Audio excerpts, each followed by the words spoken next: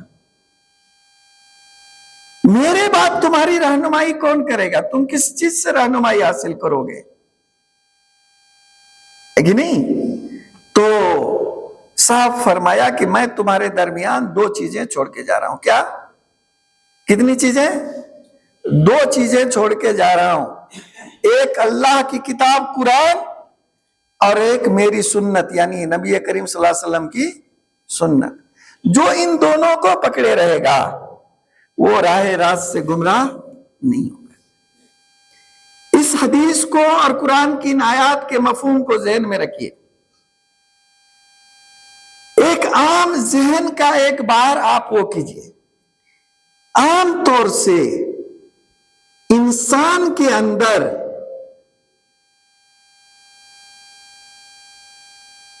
وہم اور کچھ رسم و رواج کی پابندی ہے کہ نہیں، کچھ اندھ وشواس، کچھ ایسے کرم کانڈ جس سے لگے کہ وہ بھکتی کر رہا ہے، وہ عبادت کر رہا ہے، اس ٹائپ کی ذہنیت کمزور ذہنیت پائی جاتی ہے.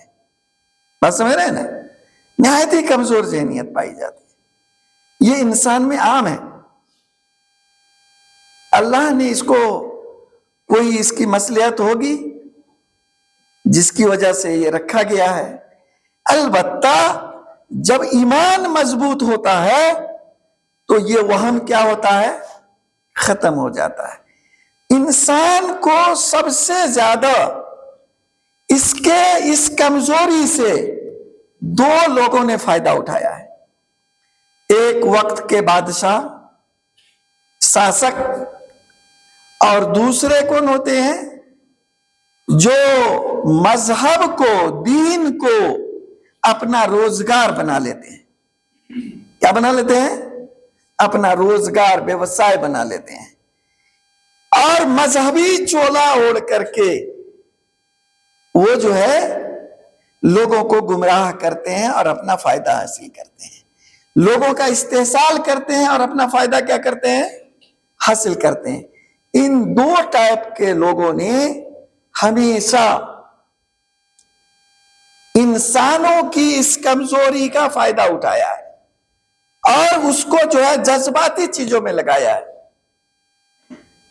بتایا جاتا ہے کہ ہندوستان میں جب ٹیپو سلطان نے یہی محرم کی چھٹی ختم کر دی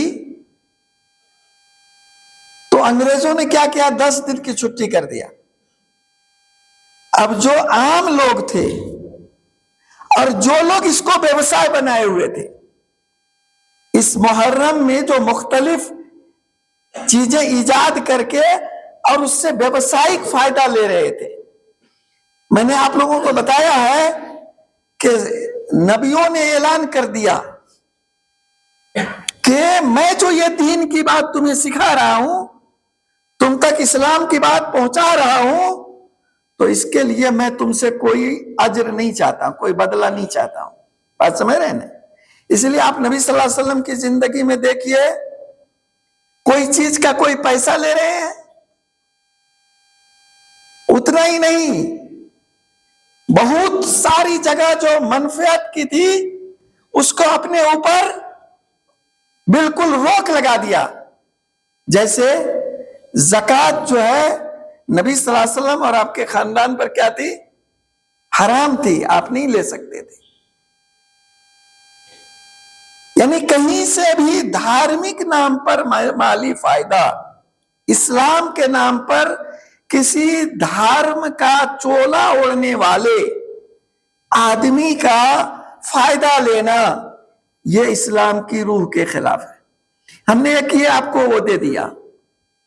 اب آپ کو کوئی بھی آئے اور وہ آپ کو کچھ پڑھائے، کچھ کرنے کہے، اور اس سے آپ دیکھیں کہ اس کا فائدہ ہو رہا ہے کہ نہیں، اس سے دان دچنا اور اس سے جو آج ہمارے یہاں اس کو دوسرا نام لے لیتے ہیں ہے کہ نہیں، ہدیہ، تحفہ جو بھی کہیں، وہ ان کو جا رہا ہے اس کام کا.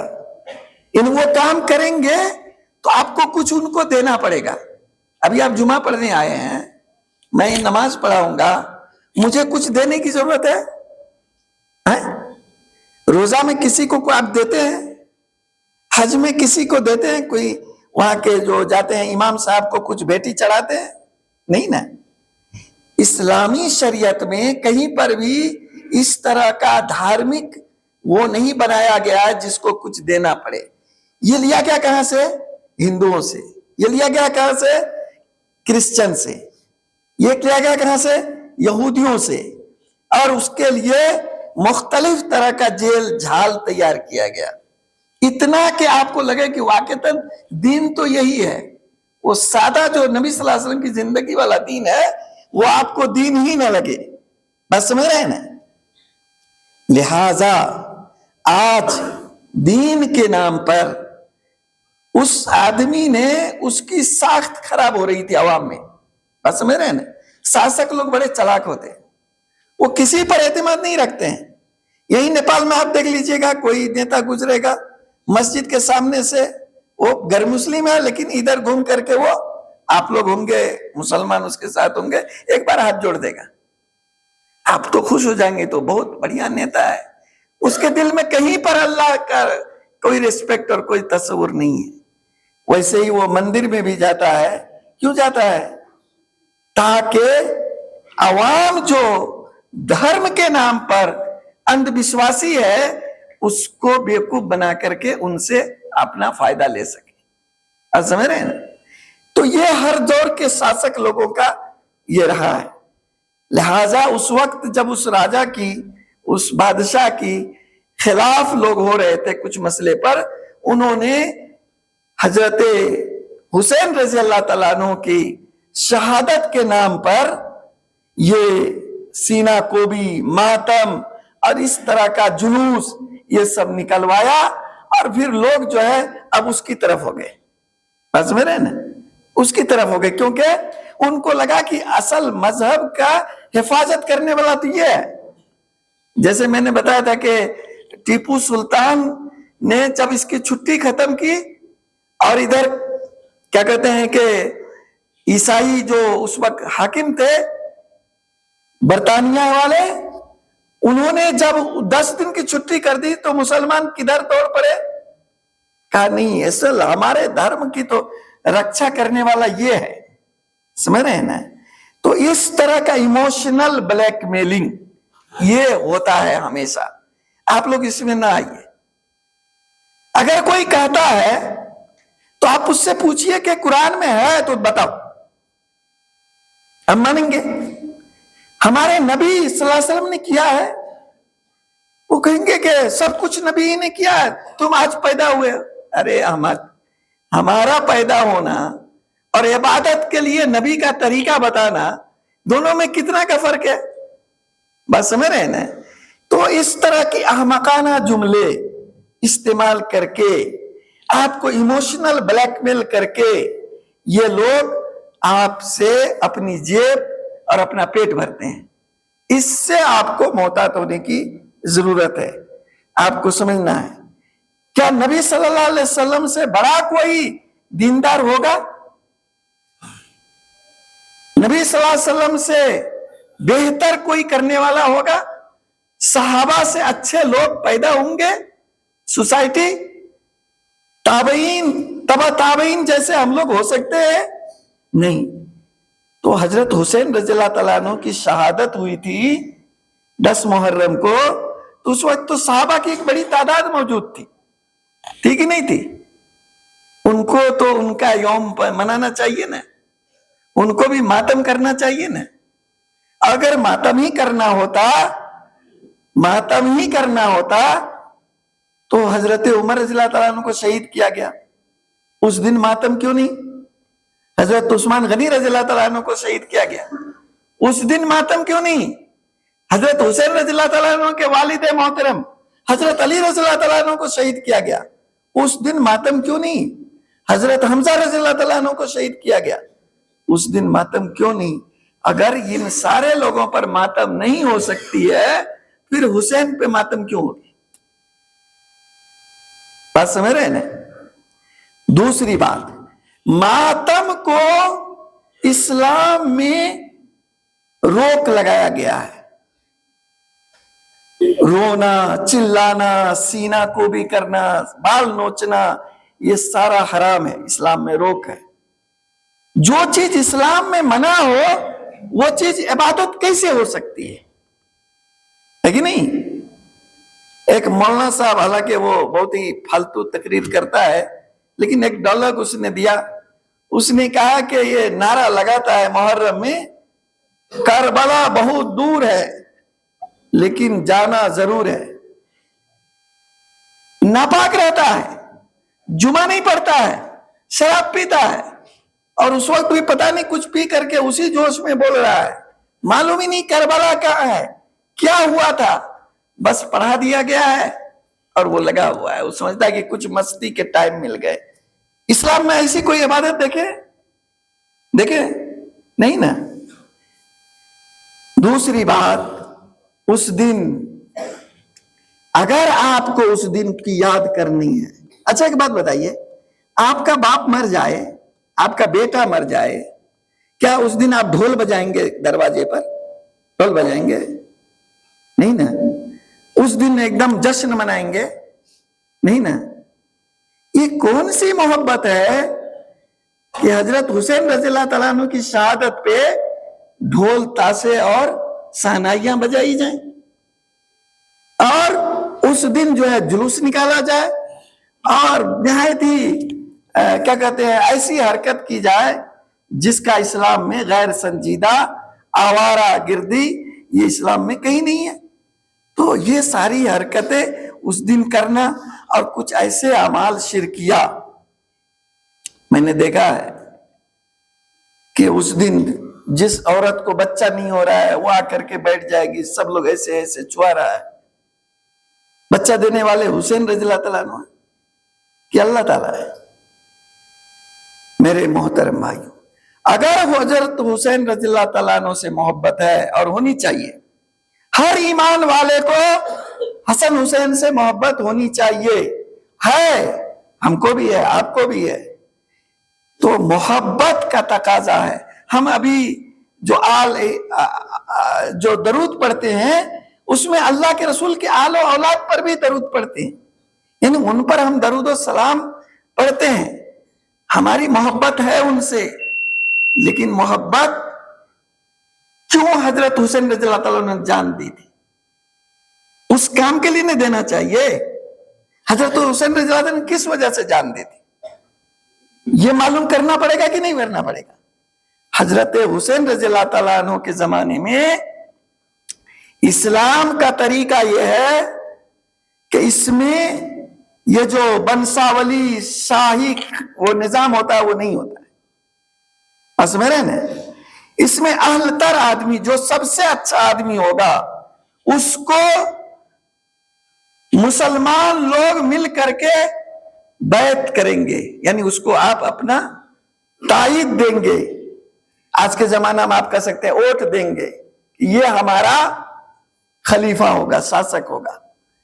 اور وہ کس خاندان سے ہے اس کی کوئی ضرورت نہیں دیکھنا. یہ دیکھنا ہے کہ اس کے اندر خلافت کی جو صفات ہیں وہ پائی جاتی ہے کہ نہیں ہے. وہ اسی طرح سے انتخاب ہوا حضرت ابوبکر رضی اللہ تعالیٰ عنہ کا، حضرت عمر رضی اللہ تعالیٰ عنہ کا، حضرت عثمان غنی رضی اللہ تعالیٰ عنہ کا، حضرت علی رضی اللہ تعالیٰ عنہ کا. اب یہ جو طریقہ تھا کہ اہلیت کی بنیاد پر آدمی کو چنا جائے، اس سے بدل رہا تھا. حضرت امیر معاویہ رضی اللہ تعالیٰ عنہ نے اپنے بعد اپنے بیٹے کو نومینیٹ کر دیا، جو ایک سسٹم سے دوسری طرف جا رہا تھا، اور انہوں نے اس کو برداشت نہیں کیا، اور اس کے خلاف انہوں نے علم بغاوت بلند کیا اور کہا کہ نہیں، ہم اس چیز کو نہیں مانیں گے. ہمارے زندہ رہتے ہوئے رسول اللہ صلی اللہ علیہ وسلم کے دین میں کسی طرح کی کمی ہو، ہم یہ نہیں برداشت کریں گے. لہٰذا وہ اس کے خلاف اٹھ کھڑے ہوئے اور نتیجتاً شہادت پائی. اگر آپ کو آج کھڑا ہونا ہے تو برائی کے خلاف کھڑے ہوئیے. حضرت حسین رضی اللہ تعالیٰ عنہ سے اگر آپ محبت کرتے ہیں تو اسلام میں کوئی بھی چیز اگر نئی داخل کی گئی ہے تو اس کو ختم کرنے کے لیے کھڑے ہوئیے. اللہ کی توحید کو قائم کرنے کے لیے کھڑے ہوئیے. رسول کے جو اتباع ہے اس کے طرف سب کو لگانے کے لیے کھڑے ہوئیے. قرآن کو عملی جامہ پہنانے کے لیے کھڑے ہوئیے. اور یہ سب